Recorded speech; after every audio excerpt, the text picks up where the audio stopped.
Hello everyone, this is Ravi. Welcome to Placement Zone. Today in this video, we're going to discuss about Accenture latest exam pattern. It means the cognitive assessment, technical assessment, coding assessment, these and all, which type of questions will come, and what is the syllabus, what are the tricks, tips to get shortlist in Accenture written test.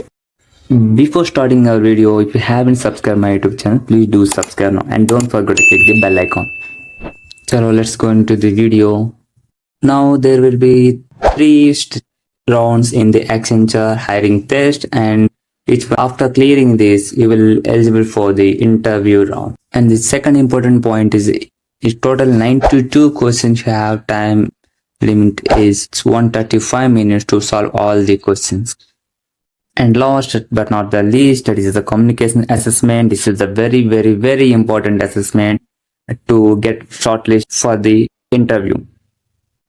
And coming to result, after clearing all these three assessments, you are eligible for the interview round. And I already make a video on my interview experience that you can see in my previous videos. I will look into it. Chalo, let's discuss about what are the three rounds. The first one is the cognitive assessment, and the second one is the technical round, and the last one is the coding assessment. If you go into the question wise, in the cognitive assessment there will be 50 questions, and in the technical assessment there will be 40, and in the coding they will give 2 questions, and in the communication assessment total of 20 to 25 questions you have to face. After completing your cognitive round, after 15 or 10 days, you have to write this communication assessment. And this is the more important info for you guys. There will be no negative marking. And time duration is 150 minutes, including communication assessment, and internal section navigation is allowed. This is the important one. It means if you can able to switch sections while writing your assessment. Let's discuss about each part separately. First one, cognitive assessment. It has English ability and critical reasoning and problem solving questions and abstract reasoning. And in English ability you have to attend 17 questions, and in critical reasoning and problem solving there will be 18 questions, and in abstract reasoning there will be 15 questions. For you, please take a screenshot of this one. The next one is the technical assessment. This is a very important one. After completing your cognitive assessment, you have to write this technical assessment. Okay, and in this technical assessment you can get questions from common application and MS Office, MS Excel, some other stuff, and pseudocode questions also, and some networking, cloud security questions.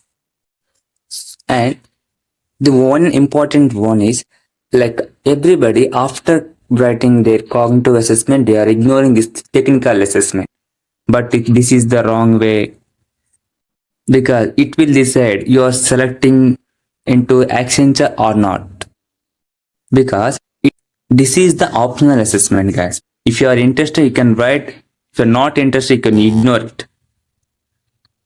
But please try to write this technical assessment, because if you get score very less in cognitive assessment, those score will cover in the technical assessment. Please write technical assessment after completing your cognitive assessment. Each and every question is very easy, common questions, guys. And next we are going to coding assessment. This is a very important. This will decide you are selected or not. And in this coding assessment you have to attend 2 questions, and you can write this coding in C language, C++, Java, Python, .NET. In any language you can write. And for this coding assessment I will do separate video, and in that I will definitely provide the cheat sheet for it. And if you have any doubts, please ask in the comment section. I will definitely reply your comments. And I already did my personal interview experience with the Accenture, that is at my YouTube channel. Please go and watch. I already given my Instagram channel link in. Do follow and feel free to DM me if you have any questions. And thank you for watching this video. Do subscribe for more.